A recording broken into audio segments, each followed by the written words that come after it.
no musi tuza kwiga inyigisho zijanye no kuva mu mivumo. Tuzokwiga kubohoka incuro 12. Haleluya. Tuno musi turaza kwiga uburyo bumwe bwa mbere bwo kubohoka. Haleluya. Hari imivumo kumbure wo burimwo cyangwa imivumo iri mu miryango yanyu. Sinzi ko mwibutse kuzanaho kwandika. Uwaje atafise aho yandika pole sana. Dusome hamwe gusubira mu vyagezwe 11. Gusubira mu vyagezwe 11 ku murongo wa 26. Raba uyu munsi mbashize imbere umugisha n'umuvumo. Yesu ahabwe icubahiro cyane. Samueli wa mbere igice cya 18 ku murongo wa 3, page ya 331 havuga hati: bukeye Yonatani asezerana isezerano na Dawidi kuko yaramukunze nkuko yikunda. Ijambo ry'Imana ritubwira ngo nashize imbere yawe umugisha n'umuvumo. Kandi umugisha ni ufise ububasha bwo kuronka, kandi umuvumo ni ufise ububasha bwo kuronka. Bwana tusaidie sana. Hari kindi gihe umuvumo ushobora kukuzako utabigomba. Uno munsi ngomba tuvugane umuvumo uvana n'amasezerano. Bwana tusaidie sana. Umuvumo uza bivanye n'amasezerano yabaye.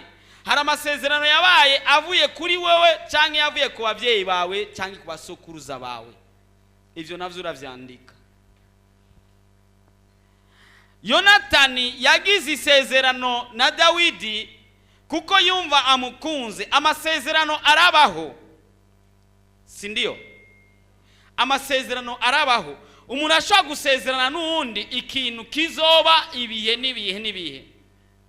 Abarundi barasezeranye ko n'ababirigi ko bagiye kuronka independence, kandi kuva ico gihe tuca turonka independence turidegemvya mu gihugu.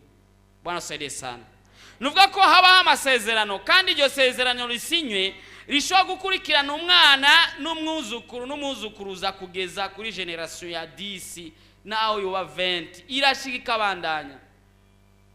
Bivanye niki n'ijambo ryavuzwe na wa wundi sogokuruza wawe utigeze kumenya, utanazi n'izina, mugabo ugasanga ari isezerano yagize kandi riko riragukurikirana kuva cyagiye kugeza uno munsi. Hari amafamiye batigera barongogwa kubera amasezerano yigeze kubaho. Hari amasezerano yabayeho usanga bituma abakomoka muri izo famiye zose kugeza hariya ntibarongogwa. Uwihenza arongogwa afise igitwarire canke yabanje kuvyarira imuhira. Ayo n'amasezerano usanga yarabaye n'ibidayimoni kanaka, kandi ayo masezerano usanga hari amasezerano byabaye bizwi. Bwana sede sana. Uwagize isezerano yabanje kuvyiyumvira neza, avuga ati gendagize isezerano ko abankomoka ko bose batazopfa barongowe, mugabo nanje umibi. Iryo ni isezerano riba ryarabaye. Bwana sede sana.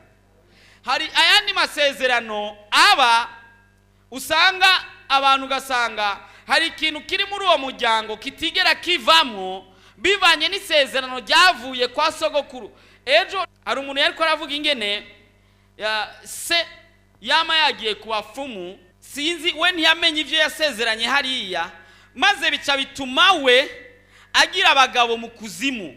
Nyamukobwa abaho ata mahoro afise, yama yarose abona ari kumwe n'abana n'umugabo, mugabo kandi yavyuka ntababone, kandi akabamenya abo bana, urumva akamenyana n'abana ahantu atazi. Ikindi gihe akabona ko yavuye kurongogwaho yabiri wahandi, naho nyene havyariye abana, akagenda vyara uwa mbere wa kabiri wa gatatu, natahure ivyari ivyo. Iwabo akabivuga, mugabo se ntihagire n'ikintu na kimwe abivuga ko, kuko se yarazi amasezerano yaragiraniye n'umupfumu araho.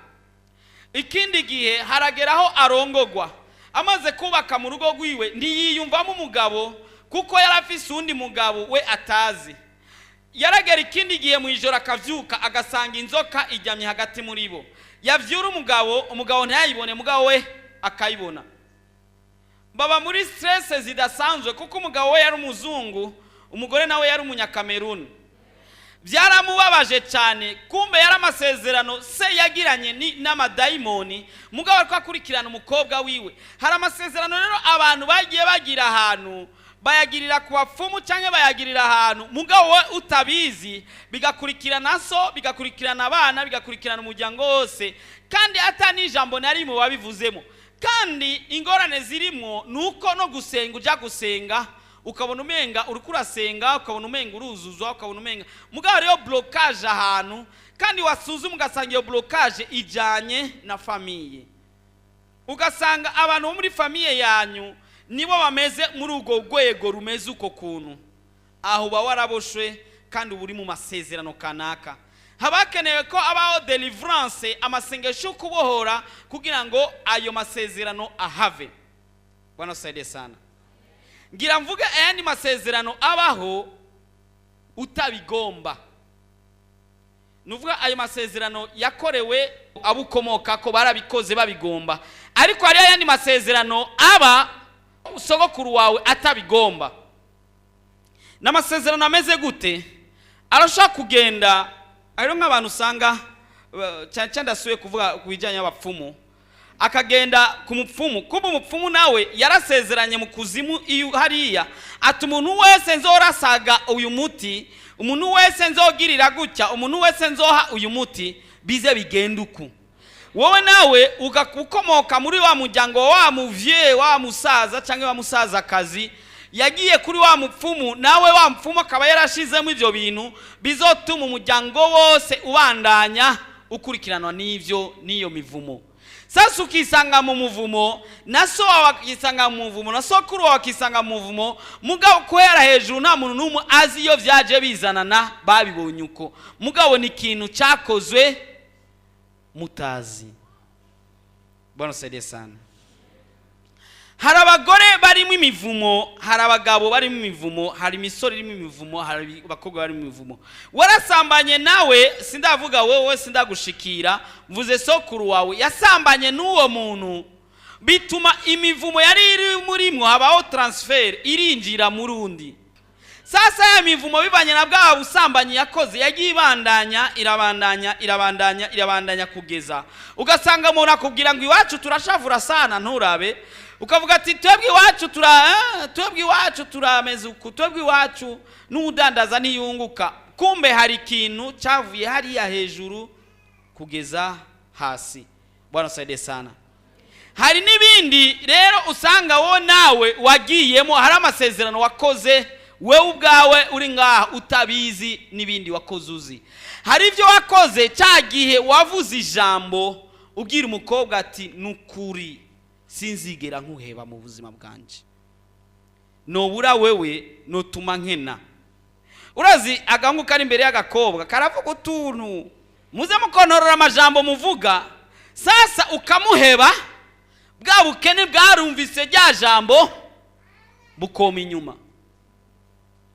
Makugirirwa deliverance, kandi gusengerwa deliverance buriya si bya bindi umuntu apfa gushaka amaboko maze nawe ukigira, bisaba ko biva indani muri wewe. Nubwo bo gusengera bakabwira deliverance 50, wewe bwawe mu mutima utarugurura umutima ngo Yesu yinjire asambure byose, na deliverance zigeriba mu buzima bwawe.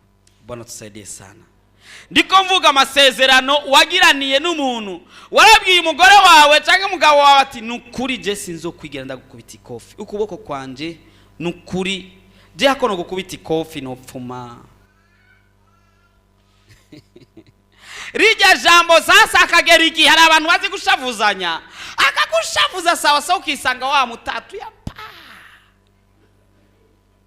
Sasa ukibagira rya jambo ko warivuze, cya kintu wavuze kigakurikirana. Mvuze cyane ku bagore n'abagabo, hari igihe ukimuresha uvuga ati kubura wewe cyangwa kuba ntari hafi yawe notuma nibera mu ishamba, notuma nibera kwabuzi kuri kuragira ka poeme keza, ukaza wisanga ubuzima bwawe wama wirarira mu ishamba. Havuga ikiroberi ni wowe wa mbere mu kukijamo, hagira iki we ni mwishamba ni mu kibira ukibagira ka gapoeme wigeze kugirira wa mukobwa canke wa mudamu canke wa mugabo. Ngomba kuno munsi Yesu akugirira neza ubohoke. Haleluya. Muri iyo mivumo y'amasezerano. Haleluya. Amasezerano yose yagizwe umuryango, uhereye ku muryango. Ati twebwe abantu uzenya imiryango y'abarundi menga ni myinshi cyane. Hariho abajiji, hariho abahanza, hariho abahondogo, hariho abatare, sinzi abamwezi, n'abandi. Ugasanga wa muntu wo hejuru, wa mujiji wa mbere, wa muhanza wa mbere, wa muhondogo wa mbere, wa mutare wa mbere, hari ijambo yavuze ku muryango wiwe ati ntituzokwigera duhemuka ku kayoga. Ati rutsweti akavuga amajambo menshi. Ugasanga umuryango wose ni mboregwa kuva ku mwana wa mbere kweza ku wanyuma. Nukijijwe yicaye ngaha ugasanga aranywa inzoga kandi aza gusenga. Kandi akagerageza kuvyihana bikanka. Akikawusha akagerageza kuja kure yaho harakabare. Muga gasanga kumba handaciye naho harakandi kabare akaca zinywa. Izinda zicisha musi gitanda zibika musi gitanda. Kubera iki? Kubera hari ibintu bi. Hari umuntu azi gusambana kuva kuwa mbere kuza kuwa nyuma. Minsi yose, buri kwezi, buri mwaka akiyumvira impamvu akabibura, akarira, akagira gute mugabo hari isezerano ryabaye. Ayo n'amasezerano aba abantu babizi byarabaye. Hari andi masezerano aba utashobora kumenya na trace yaho byaje bizana. Narigeze gusoma intaye y'umukobwa umwe bamuvyaye, mama wigiye yavyara, kumbe kwa muganga aho yagiye kuvukira canke aho mama we yagiye kumuvyarira hariho umuganga w'umusataniste. Wa muganga akazi kiwe bakora, babonye umuntu agwaye barakora ibintu vy'imiti yabo vy'uburozi bwabo kugira ngo apfe. Ugasanga muri byo bitaro hama hapfuye abantu benshi cyane, kumbe abo baganga nibo babatanga. Bwana saidie sana. Sasa ugasanga ya maraso bafata umuntu bakayajana, ukabozi ko bagiye kuyapima, kumbe bagiye kuyakoresha ibindi bintu. Urazi ikintu gikoreye ku maraso hoho ni grave. Ico gihe uyo mama aba yaravyaye neza, mugabo uwo mumama nyamuganga amugira ati ndagusavye ume amaraso y'uyu mwana. Kuko hari amasezerano buriya ari uburyo butandukanye. Hari ikintu biha ku nguvu buriya ntikigira nkomezi nk'icyatanzwe. Niyo mpamvu zo kumva abantu bakorera satani uzamva ngo baca bansaba abavyeyi, bamusaba umugore wiwe, bamusaba umugabo wiwe. Nuvuga ko bakenera ijambo rivuye ku mufise w'ububasha avuga ati ndamuguhaye. Ico conye cyo kiba kibaza. Kugira ngo habe isezerano hagati y'ayo madayimoni n'uwo muntu agiye gutanga uwundi. Wa muganga aramubwira ati ndagusavye umpa amaraso y'uyu mwana wawe. Wa mu mama ati none ko ari muganga. Mugabo agira amakenga, ndayaguye gukora iki? Ati nukuri ndabigusavye. Aramutwengera ati ndayagusavye ngenzi ico nza kuyakoresha ume amaraso y'uyu mwana wawe. Wa mama avuga ati akira. Aracumita umwana amukuramo amaraso arajana, kumba yajanye ikuzimu. Akana karakura, gakura kadatwenga, gakura katagira umunezero, gakura katameze nk'abandi bana. Ubuzima bwiwe bwarisa. Mugo ntamenye impamvu. Akazabona ari ku ishure bamuha ikibazo, akazabona ibintu bimwereka ikibazo akabitora. We akavuga ngo na machance, akibaza ngo kumbe yaramaze gutangwa n'umwana w'ibidayimoni. Arakura kugezaho umukobwa akuze, kugezaho batuma umuntu aja kumurondera, baragenda bamubeshabesha polepole bacamwinjiza mu nzu hari muri Amerika, bamujana mu nzu, kumbi iyo nzu niyo inzu yakorerwamo ibintu by'amadayimoni abantu b'abasataniste bakorera. Kandi muri iyo nzu niyo hari laboratoire yo gutuma abantu kuja mu mashengero bakaba abakristo beza cyane kandi bakitanga cyane mu rusengero, mugabo kumbe bazanywe no kugira ngo basambure iryo shengero.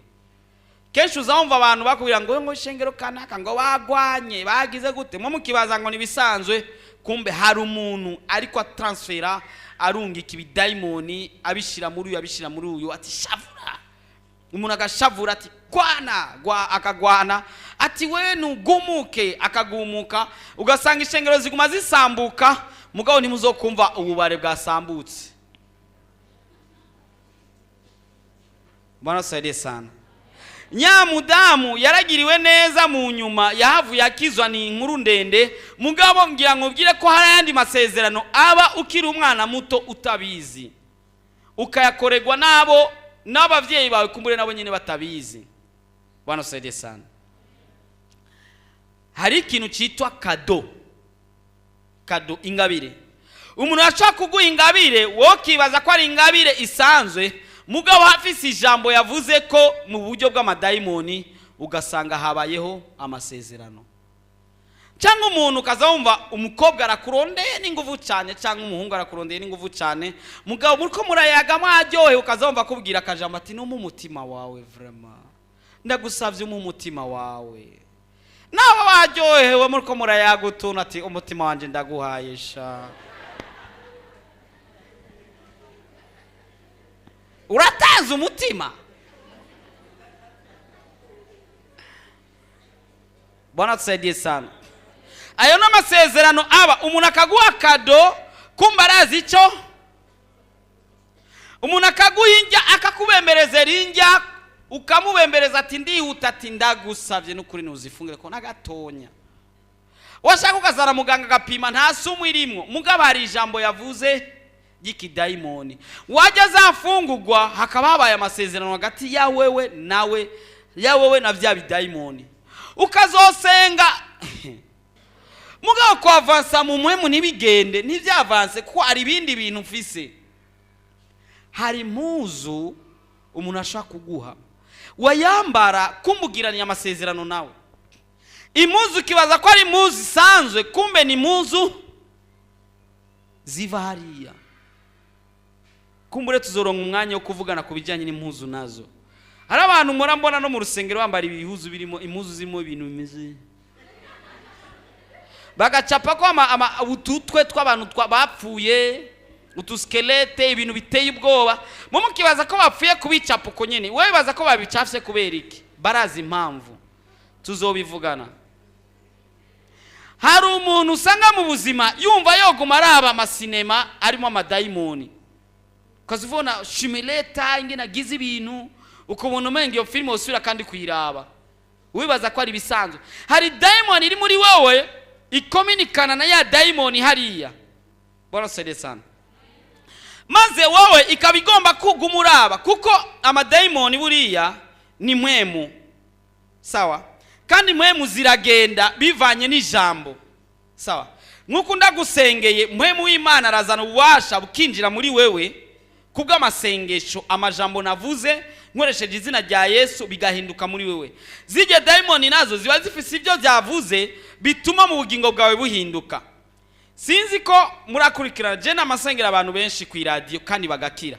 Ndi ku radio ndavuze ijambo, umuntu ari muri, narigeze gusengera umuntu ari muri Australia. Umuntu ari muri Australia agakira ndi ngaha. Umuntu ari mu Kayanza agakira ndi gamvugiye ku radio. Sinzi ko murabona ama emission kuri television umuntu akabwira ati ndaba cyane, shira ukuboko hejuru, ugashira ukuboko hejuru ati ndagusengere, kandi ugasengerwa kandi ukaronka imfashanyo. Bwana sife sana. No ku radio ndiko ndasenga hajya mvuze ati mupfukame, bagapfukama.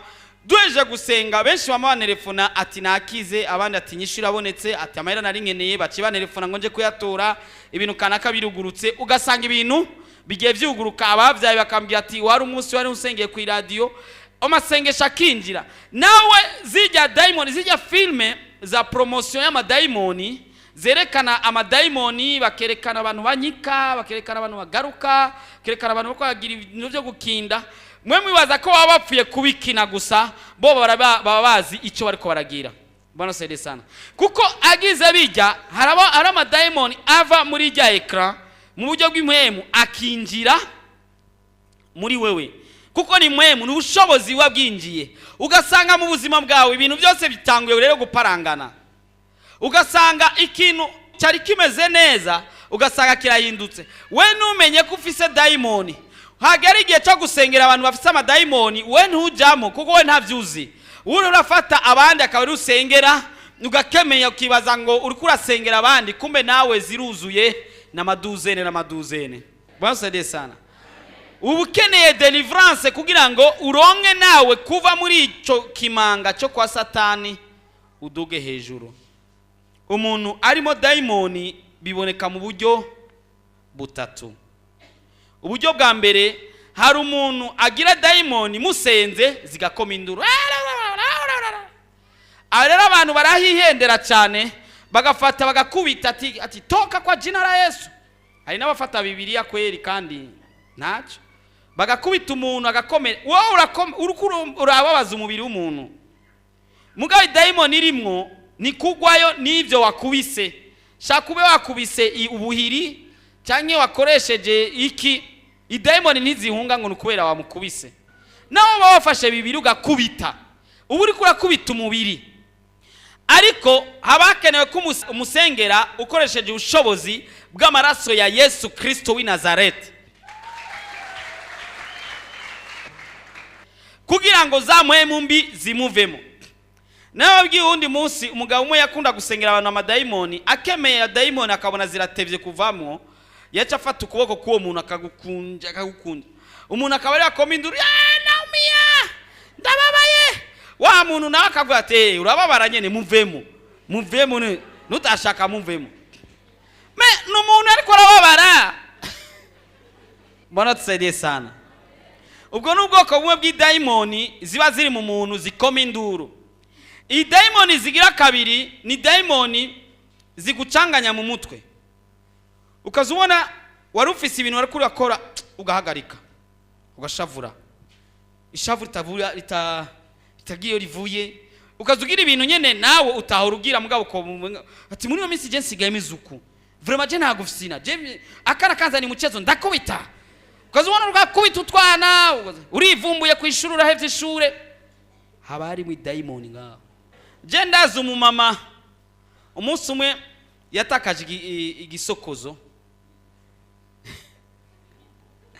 arakirondera arakibura.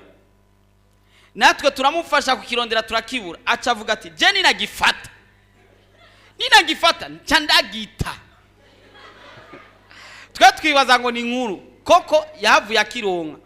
Aca agifata agifungira mu gihuzu ashiramo nibuye aca aterera mu kimanga ahantu kure. Cyo kimanga cyarimo amazi ki ati murabone kubona ingene nakironde nakibura none.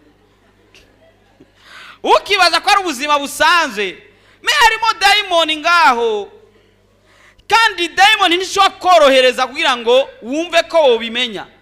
Bwana saidie sana. Bwana saidie tena. Habakene ubundi bushobozi kugira ngo uve muri izo nkomezi z'imiyaga mibi. Uburyo bugira gatatu nuko ubibona nivyinjira mu mutwe byinjira ku vyawe. Kuzubona inzu iri kwiratwa imigaga atampamvu, inzu irakorotse atampamvu. Kuzubona ni wewe wirukanye ku kazi atampamvu, ni wewe bama babenze, ni wewe bama ni wewe ibintu byose umenga hari ibintu umenga bidafadika mudandazanya n'abandi abandi bakunguka mugabo wewe abandi bakaronka abakiriya mugabo wewe ukazibona bikuriko wewe mugabo nibikurimwo. Tunaelewana turatahuranye bikuriko ntabwo bikurimwo. Ukazibona mwishura abandi barako baravyumva mugabo wewe ntuvyumva bikuriko ari ibintu biriko bikubako ari ibintu biriko bikubako. Hari amasezerano yabaye kumbure mwijoro uryamye wajyamye udasenza amadayimoni acaraza. Ikindi naco ari ikindi gihe tuyihenda ngo twasenze ugasenga uryamye ntiwihende ngo ngaho ba wasenze. Hari igihe ugenda ukaryama ati mu gishingo cyo kuvuga ati Yesu ndagusavye imbabazi ugatangura ati Yesu ndaguhariye. Ugatangura kuvuga amajambo utovuze kuko Satani agira ka systeme kiwe. Undi yavuze ati je mbuzitiro ati mbuzitiro gose muranchafata Bibiliya nkasoma itiro icariza. Satani afabrika itiro ubwo nyene kugira ngo ntusome ijambo ry'Imana. Bwana saidie sana. Kandi uri kurasenga Satani afabrika itiro ningoga gihuta kugira ngo arabe ko woca winjira ubwenge bukagenda ukaza uravuga ibintu muri anya majambo usanga uri kuravuga amajambo y'ibirogotano uvuga nabi Imana wivuma ugasanga uri mu masezerano kanaka utazi. Kandi daimon niko zigenda zikura niko zigenda zihamagarana, uko imyaka igenda niko zigenda zihamagarana, uko ukura niko ugenda uba mubi cyane, niko ibyawe bigenda biba bibi cyane rwose. Bwana saide sana. Ukaba umusambanyi kuva kuwa mbere ukiyumvira iyo byakavuye urabura. Hari abantu bashaka kuva ruguru bakamanuka ibujumbura akamara umwaka imyaka 2-3 ataja kubona umugore mugabo bikagenda neza. Mugabo wowe ufise na madamu wawe ahuba mugabo uri kurasimba ibigo. Ufise n'umugabo wawe ngaho mugabo uri kurasimba ibigo. Kumbure mugabo wawe cyangwa umugore wawe yafashe urugendo ukwezi kumwe amezi 2 umwaka umwe uri kurasimba urugo. Ukibaza ko ari ibintu bisanzwe, hari ikintu kiri ngaho, hari daimon idasanzwe ikurimo. Kandi iyo yavuye ku masezerano kumbure wagiraniye n'umukobwa kanaka cyangwa n'umuhungu kanaka. Hari ibindi bivana n'uburozi abantu bakakuroga ati ujya nukuri ko yagiriye gutya ntazopfa ronka amahoro atari ubusambanyi gusa misi yose. Ugasanga waramuhevye wa musore akuvugiye ko amajambo ku mupfumu, waramuhevye wa mukobwa kumuri wamuteye inda uramuheba cyangwa akuvugiye amajambo ku mupfumu, uzopfa uyerera n'ubusambanyi utagira ubuntu ngusengegwe. Ariko no musi Yesu agomba kubohoresha. Hallelujah. Ayo masezerano yose uko yakabaye kose Yesu arashoboye kukuvumura kandi byose bigahera. Nacho bitwaye isezerano ko ryakabaye kose nimba ryavuzwe n'umukuru w'umuryango, hari undi mukuru w'umuryango w'ijuru avuga irindi ritandukanye n'iryo. Nimba bazanye intare yindi sanzwe ikomeye bayishira muri bakora abantu barogwa intare, hari intare y'umunago wa Yuda hari yabane niyashika izijya zose. Hallelujah. Hallelujah. Yesu agira ko ari ikintu gishasha no musi. Wowe numuha umutima gusa wiyugurure maze urabe ingene za kwinjira indani ahindura ibintu byose abomore byose n'ibisika byose Satani yashizemwo. Ngomba ko dusenga. Ngomba ko dusenga kuko ndazi kuno musi Yesu agomba kubohore. Nacho bitwaye aho byaje bizana na hose. Ayo masezerano aho yaciye hose sindahazi.